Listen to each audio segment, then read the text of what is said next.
Bienvenue sur la chaîne de l'église SOS Lyon. Nous espérons que ce message sera un encouragement et une bénédiction pour ta vie. Amen. J'ai intitulé mon message « Liberté ». Un seul mot, celui après lequel nous courons tous.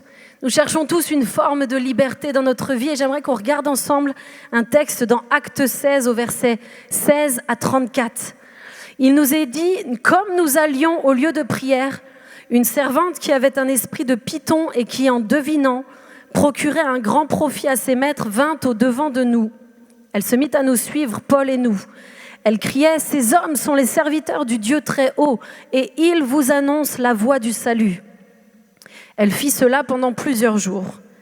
Paul, fatigué, se retourna et dit à l'esprit, « Je t'ordonne au nom de Jésus-Christ de sortir d'elle. » Et il sortit à l'heure même. Les maîtres de la servante, voyant disparaître l'espoir de leur gain, se saisirent de Paul et de Silas et les traînèrent sur la place publique devant les magistrats. Ils les présentèrent aux prêteurs en disant « Ces hommes troublent notre ville.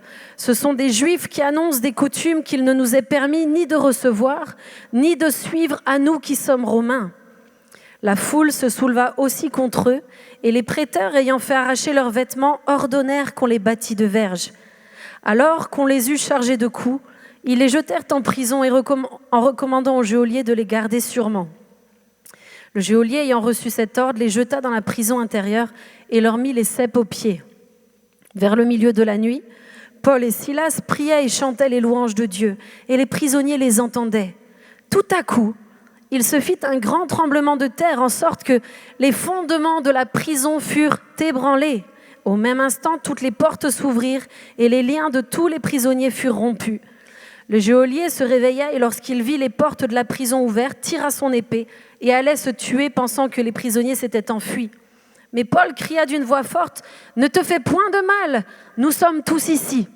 Alors le geôlier, ayant demandé de la lumière, entra précipitamment, se jeta tout tremblant aux pieds de Paul et de Silas et leur dit « Seigneur, que faut-il que je fasse pour être sauvé ?» Ils lui répondirent « Crois au Seigneur Jésus et tu seras sauvé, toi et ta famille. » Ils lui annoncèrent la parole du Seigneur ainsi qu'à tous ceux qui étaient dans sa maison. Il les prit avec lui à cette heure même de la nuit, lava leurs plaies et aussitôt il fut baptisé, lui et tous les siens. Les ayant conduits dans son logement, il leur servit à manger et se réjouit avec toute la famille de ce qu'ils avaient cru en Dieu. Amen. Cette histoire me percute profondément. À chaque fois que je la lis et que je la relis. Et aujourd'hui, j'aimerais que nous puissions voir 3 choses ensemble. Et la première des choses qui me saute aux yeux lorsque je lis ce texte, c'est qu'être disciple de Jésus ne signifie pas être épargné.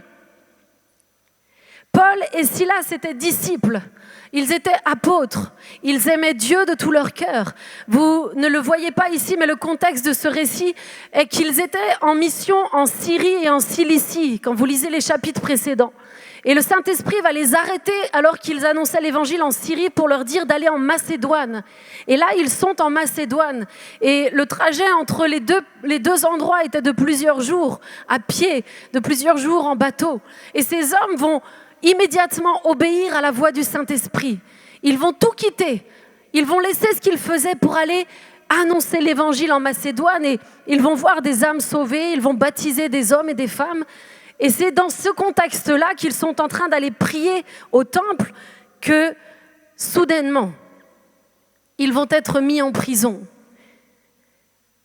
On ne sait pas ce qui arrive sur le chemin d'une réunion de prière. J'aimerais vous avertir jeudi soir, soyez vigilants en venant à Saint-Joseph. Peut-être que vous chasserez un démon sur le passage et que vous serez mis en prison, personne ne peut le dire. Non pas épargnés. Voilà le résultat de leur obéissance au bout de quelques jours. Et peut-être qu'aujourd'hui, c'est ton cas.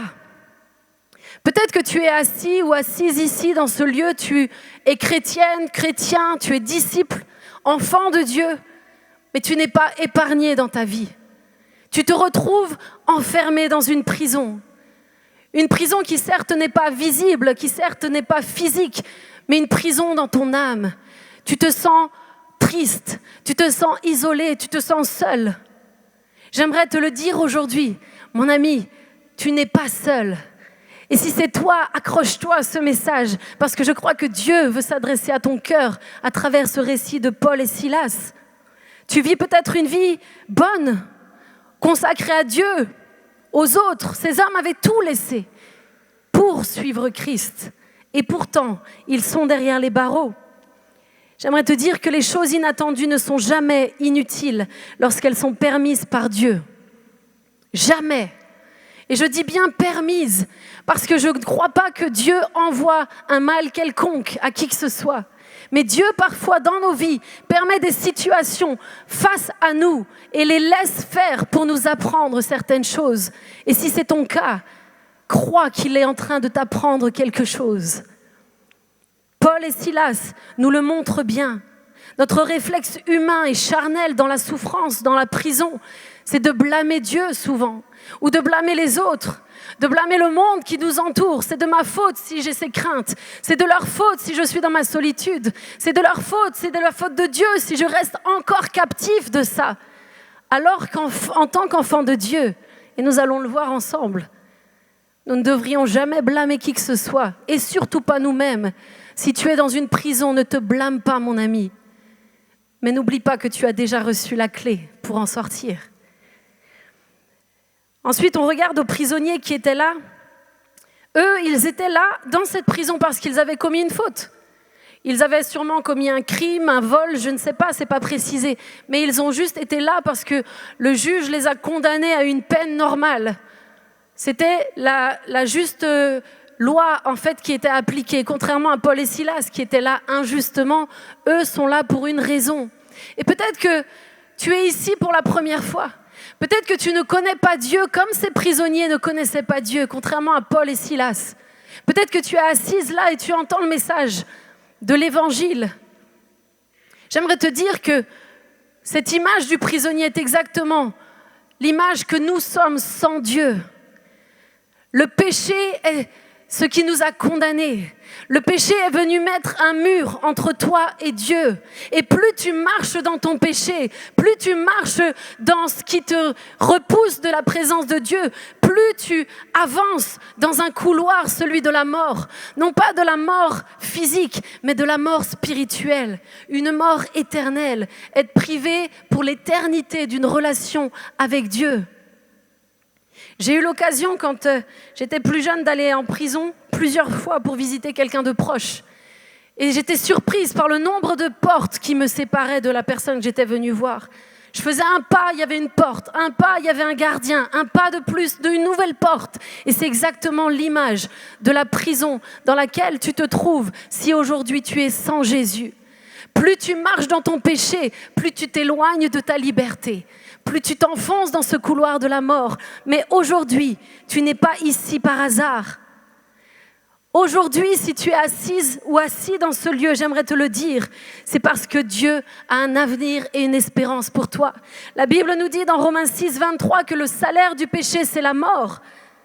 Mais le don gratuit de Dieu, c'est la vie éternelle en Jésus-Christ, notre Seigneur.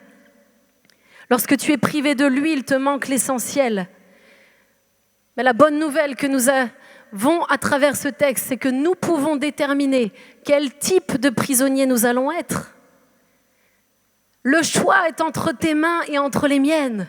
Soit nous allons être comme Paul et Silas, ces deux hommes qui aimaient Dieu de tout leur cœur, qui lui obéissaient, qui ont quitté là où ils étaient pour aller en Macédoine et finir finalement derrière les barreaux. Peu importe le coût, prison ou non, Paul et Silas étaient fidèles. Ces hommes étaient totalement capturés par l'amour de Christ. Ils étaient prisonniers de sa grâce. Et parce qu'ils étaient prisonniers de sa grâce, ils vivaient pleinement libres. Et mon ami, c'est ce que tu es appelé à vivre toi aussi. Lorsque tu te laisses capturer par l'amour de Dieu, lorsque tu es enchaîné par sa grâce, tu vis pleinement libre, malgré les circonstances, malgré les difficultés, malgré les prisons. Jamais la Bible ne nous a promis que ça serait facile, mais en Jésus-Christ, elle nous assure que ça sera possible. Amen. Ils vont louer Dieu de tout leur âme, de tout leur être. Et c'est un choix.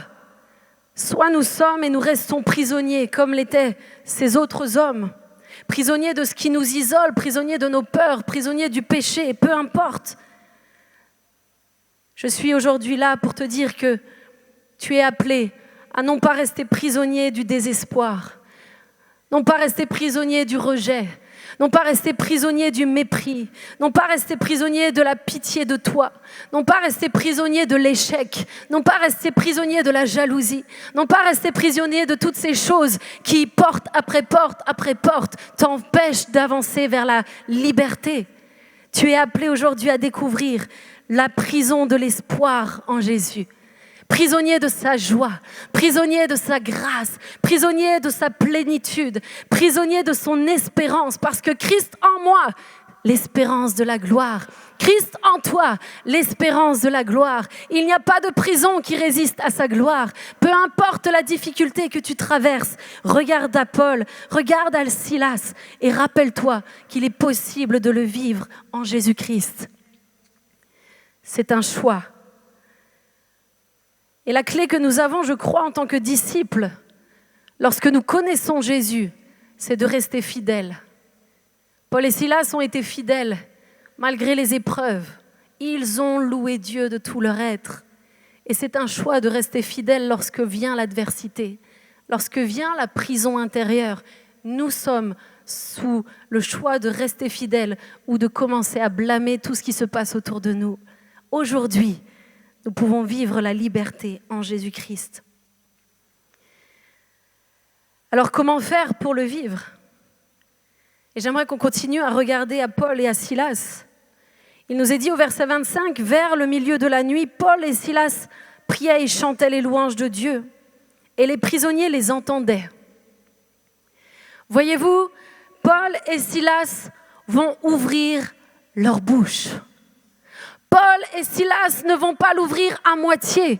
Paul et Silas vont ouvrir leur bouche à plein poumon. Ils vont adorer leur Dieu. Ils vont prier de tout leur être parce que le Dieu qui vivait en eux était bien plus grand que la circonstance dans laquelle ils se trouvaient. Ils vont déclarer qui il est. Ils vont réveiller tous les prisonniers. La Bible nous dit tous les ont entendus en plein milieu de la nuit alors qu'ils étaient là injustement. Alors qu'ils étaient condamnés pour avoir rien fait de mal, si ce n'est chasser un démon. Paul et Silas ne laissent pas place à l'apitoiement. Paul et Silas ne cherchent pas à faire leur propre justice. Paul et Silas ne crient pas au scandale. Et j'aimerais te le dire, dans la situation où tu te trouves, si tu es enfant de Dieu, tu n'es pas appelé à l'apitoiement, tu n'es pas appelé à crier scandale, tu es appelé à ouvrir ta bouche et à crier à plein poumon qui est ton Dieu, à déclarer la vérité en Jésus-Christ, parce qu'il t'a déjà rendu libre. Tout est accompli en Jésus. Amen. Ils vont déclarer la vie. Aujourd'hui, si le diable t'a toujours fait croire que tu n'étais pas digne, que tu ne mérites pas l'amour, que tu ne seras jamais aimé, que personne ne s'intéresse à toi, commence à ouvrir ta bouche, commence à déclarer que tu es digne, commence à lui dire que tu es enfant de Dieu, que tu as été choisi, que tu as été adopté, qu'il t'a aimé tellement qu'il a envoyé son Fils unique. Commence à dire la vérité et tu verras les barreaux de ta prison s'effondrer sous tes yeux. Paul et Silas n'étaient pas attachés à ce qu'ils voyaient, ils ont déclaré l'invisible. La foi et la louange est le langage invisible que Dieu nous donne par la puissance de son Saint-Esprit. Il ne s'agit pas de toi, il s'agit de l'esprit de vie qui vit en toi. Amen. Ésaïe 43 nous dit « Ainsi parle l'Éternel qui t'a créé, ô Jacob, et mets ton prénom à la place, ô Divi, ô Sarah. » Celui qui t'a formé, ô Josias, te dit « Ne crains rien, car je te rachète. Je t'appelle par ton nom, tu es à moi. » Et aujourd'hui, tu es à lui. Il t'a racheté, il t'a choisi, afin que tu puisses vivre dans la prison peut-être la plus intense de ta vie, ce que veut dire la véritable liberté en Jésus-Christ. Capturé par son amour, saisi par sa grâce. Vous savez, non seulement le sang de Jésus nous lave, le sang de Christ nous purifie, mais il nous donne aussi un véritable sens à notre vie. Il nous donne un but à notre vie. Et si aujourd'hui tu es assis là et que tu n'as pas de but, si ta vie n'a aucun sens, aujourd'hui, l'évangile est pour toi. Et aujourd'hui, tu peux découvrir ce que vivre dans cette liberté veut pleinement dire. Regardez ce qui se passe lorsqu'on se laisse capturer par l'amour de Dieu. Il nous est dit tout à coup, il se fit un grand tremblement de terre en sorte que les fondements de la prison furent ébranlés. Au même instant, toutes les portes s'ouvrirent et les liens de tous les prisonniers furent rompus. Voilà la puissance de la foi en Jésus. Voilà la puissance de la louange dans l'adversité. Voilà la puissance de la proclamation de la vérité. En un instant, mes amis, lorsque nous choisissons d'être prisonniers de Christ, lorsque nous choisissons d'être capturés par sa grâce et que nous osons ouvrir nos bouches avec ferveur, dans les moments les plus sombres, il est fidèle et juste pour nous libérer. Pourquoi est-ce que je loue Dieu comme je loue Dieu ? Pourquoi est-ce que j'adore mon Dieu comme j'adore mon Dieu tous les dimanches et tous les jours de ma vie à ma maison ? Parce que je sais qui j'adore au fond de la prison. J'ai connu la prison, j'ai connu le gouffre, j'ai connu l'angoisse, j'ai connu la tristesse intense, j'ai connu bien des difficultés, bien des prisons. Mais j'ai toujours choisi d'élever le nom de Jésus. J'ai toujours choisi d'ouvrir ma bouche à plein poumon et de déclarer qui est mon Dieu dans la prison. Et c'est la raison pour laquelle aujourd'hui, oui, quand je loue, vous avez l'impression que je suis une extravertie. Mais je ne suis rien de tout ça. Je suis une introvertie plus. Mais quand je loue mon Dieu, je ne peux pas faire autrement que de laisser mes tripes s'exprimer. Parce que dans mes prisons, il est venu à mon secours. Dans ma prison, il est venu me transformer. Dans ma prison, il est venu me sauver. Et aujourd'hui, si à ton tour tu y es, il veut faire la même chose pour toi. Ouvre ta bouche. C'est un choix. C'est une décision personnelle. Amen. Aujourd'hui, si tu ne connais pas Jésus, tu n'as pas ce choix pour le moment. Contrairement à Paul et Silas, et contrairement à vous qui connaissez Christ et qui êtes disciples de Jésus, si tu es assis dans ce lieu et que tu fais face à la prison du péché, j'aimerais te dire que c'est le jour de ton salut. Jésus entre dans ta cellule. Jésus vient à ta rencontre. Jésus vient te libérer de tous tes liens. Tu auras l'opportunité tout à l'heure d'ouvrir ta bouche pour la première fois et tu verras tes liens être rompus parce qu'il n'y a aucune addiction, aucune maladie, aucun sentiment d'abandon, d'incapacité, de rejet, d'échec qui résiste au puissant nom de Jésus-Christ lorsque nous osons croire au tout accompli à la croix de Golgotha. Amen. C'est une décision. Paul et Silas auraient pu rester dans le silence. Paul et Silas auraient pu se rebeller, mais ils ont choisi de parler un langage qui nous dépasse. Et lorsque Jésus habite en toi, tu as la capacité désormais de parler un langage qui te dépasse. Les circonstances ne dictent pas ta vie. La prison ne dicte pas ta vie. Christ en toi dicte sur tes circonstances. Ce n'est pas toi qui parles, c'est Jésus en toi qui parle. Amen. Aujourd'hui, si tu es au fond de la vallée, il n'y a pas de condamnation. Nous sommes tous égaux. Nous connaissons tous des difficultés. Et ne croyez pas que nous, ici, au-devant de vous, sommes épargnés. Au contraire. La véritable question qui se pose, c'est qu'est-ce qui va sortir de mes tripes dans ces moments-là ? Qu'est-ce que je vais décider de déclarer dans ce moment-là ? Qu'est-ce que je vais décider de déclarer dans une situation où je ne vois pas d'issue, où humainement il n'y a pas d'issue ? Qu'est-ce qui sort de tes tripes, mon frère, ma sœur, aujourd'hui ? De ce qui va sortir de tes tripes dépend ta liberté. Et je sais qu'aujourd'hui, alors que je parle, il y a des fondements enracinés qui commencent à craquer. Parce que rien ne résiste à la puissance de la parole de Dieu. Il est ici. Le même Jésus qui était en Paul et Silas est en moi. Et il veut venir ouvrir les verrous de toutes les prisons qui aujourd'hui sont encore retenues captifs. Amen. Approprie-toi la parole de Dieu. Elle est cette arme puissante qui fera tomber tous les barreaux. Et vous savez, l'ennemi de nos âmes le sait bien. Il en est conscient plus que toi et moi. Et c'est parce qu'il sait l'impact que notre bouche fermée a, qu'il fera tout pour te garder dans cette prison. L'ennemi sait que lorsque tu ouvres ta bouche, tu commences à transmettre la foi en Jésus. Lorsque tu commences à déclarer qui est ton Dieu, lorsque tu commences à élever la voix, non pas la tienne, mais Christ en toi, il n'a aucune chance. Il doit fuir. Il ne peut pas rester dans ta prison.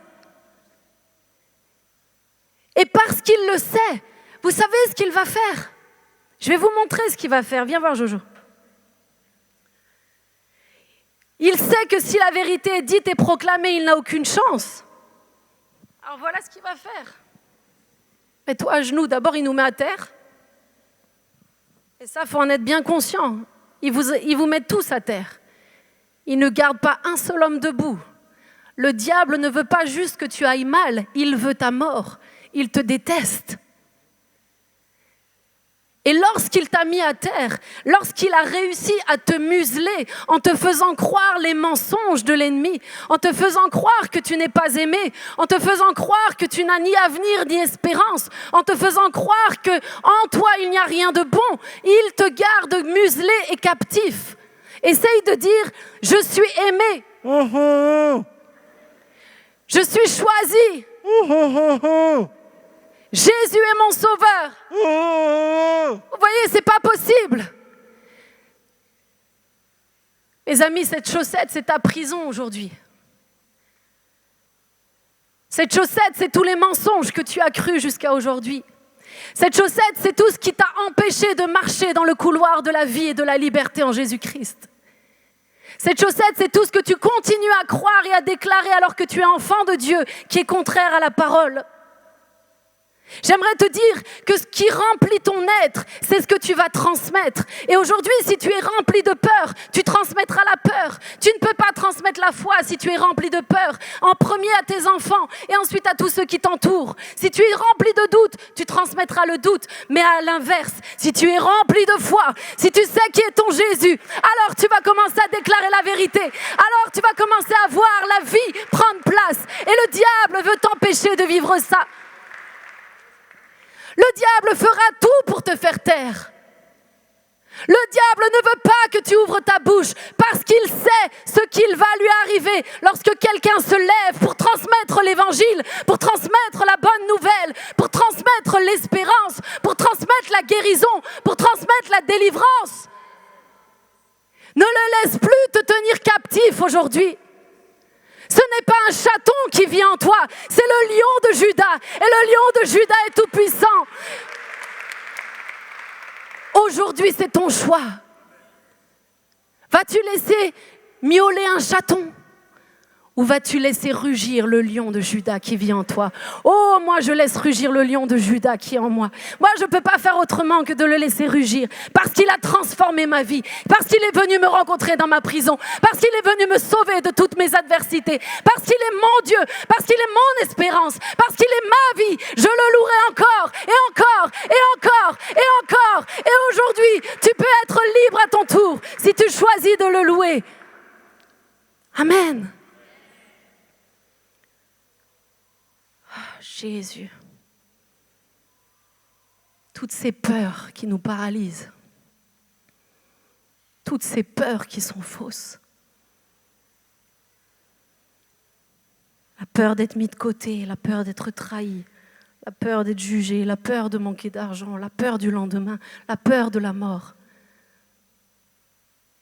Soit tu la crois, soit tu crois ce que la Bible dit à ton sujet. En effet, c'est moi l'Éternel, ton Dieu, qui empoigne ta main droite et qui te dit « N'aie pas peur, car je suis avec toi. Je viens moi-même à ton secours. » Quand le Dieu Tout-Puissant, Créateur du ciel et de la terre, te dit « Je viens moi-même à ton secours. Je t'empoigne de ta main droite. » De qui aurais-tu crainte? Personne ne peut t'impressionner. Jésus en toi est plus puissant que celui qui est dans ce monde. Et il est dans ce lieu aujourd'hui. Amen. Gloire à Jésus. Mes amis, entre dans ta liberté. Marche dans ta liberté. C'est à ta portée. Ça a été à la mienne. J'ai dû faire ce choix. Mais jamais je ne le regrettais. Jamais. Et jamais cette bouche, tant que vous me verrez en vie, ne se taira. Jamais. Il peut tout essayer et il a tout essayé pour me tuer, croyez-moi. Il me l'a même dit, dicté sur un message. Et ça, vous le croirez peut-être pas, mais je te tuerai, ton mari te quittera, tes enfants te quitteront. Il a tout essayé pour me museler, mais il n'a aucune chance. Parce que je sais celui qui vit en moi. Je sais qui est mon sauveur. Je sais qui est mon Jésus. Je sais qui est mon Seigneur. Il est le roi des rois. Il est le Seigneur des seigneurs. Il est le prince de paix. Il est le maître de ma vie. Et parce qu'il est le maître de ma vie, il est celui qui gouverne ma vie et personne d'autre. Mes amis, lorsque nous laissons Christ s'exprimer en nous, la puissance de ta louange fera craquer tous les faux raisonnements. Il n'y a pas un mensonge qui résiste à la puissance du nom de Jésus. Pas un seul. Ne laisse pas cette chaussette te museler un jour de plus. Marche dans ta liberté. Et je terminerai sur ce détail tellement beau. Alors qu'ils sont emprisonnés, enchaînés, imaginez cette scène. Ils ont été battus, roués de coups, qu'ils louent Dieu de tout leur être. En un instant, tous les liens des prisonniers vont être brisés, tous. Et j'aimerais te le dire, la prison dans laquelle tu te trouves n'est pas une prison par hasard. Dieu te permet peut-être d'expérimenter cette prison pour que toi, à ton tour, tu puisses t'identifier à tous les prisonniers qui sont dans la même cellule, qui sont sans Jésus, qui n'ont aucune espérance, mais qui, à travers la louange et la puissance qui sort de toi, vont découvrir l'espérance. Ce jour-là, toute cette famille va être sauvée, baptisée, rachetée pour l'éternité. Certaines prisons que nous expérimentons nous sont permises pour cela. Ne blâme pas Dieu. Ne te blâme pas toi-même. Loue-le de tout ton cœur et crois qu'il est en train de faire une œuvre surnaturelle parce que l'histoire de ta vie compte. Ton témoignage compte. Les blessures du passé devenues ta victoire aujourd'hui comptent. Je suis celle que je suis parce que j'ai connu certaines prisons. Je suis celle que je suis parce que j'ai eu l'enfance que j'ai eue. Oui, j'ai pleuré bien des années, mais aujourd'hui je sais qu'elle est ma plus grande arme, elle est mon témoignage, elle est le signe de la puissance de Jésus. Toutes les cicatrices sur ton corps sont la victoire de Jésus sur ta vie. Toutes les cicatrices sont un rappel de sa grâce sur ta vie. Elles ne sont pas ta honte, elles sont ta plus grande arme. Pour vivre une victoire, il faut mener une bataille. Pour découvrir la liberté, il faut passer par certaines prisons. Et sans Jésus, nous étions tous enchaînés par le péché. Nous étions tous dans cette prison.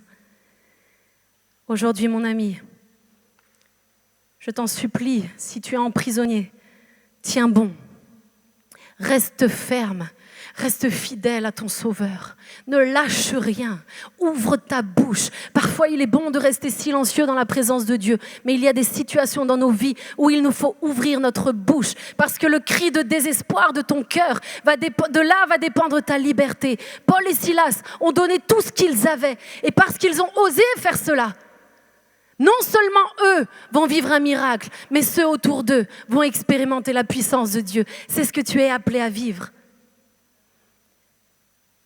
Dieu ne permet jamais la prison sans nous donner la clé pour en sortir. Et la vie chrétienne, c'est découvrir et se saisir saison après saison de nouvelles clés pour délivrer autour de toi ceux qui sont enchaînés. J'ai commencé ma vie chrétienne avec une toute petite clé, celle du salut. J'ai accepté Jésus, il est entré dans ma vie, il m'a rendu libre.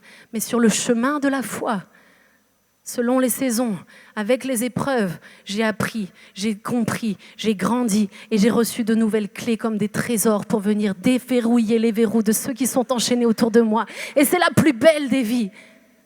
C'est la plus belle des vies de casser les dents au diable.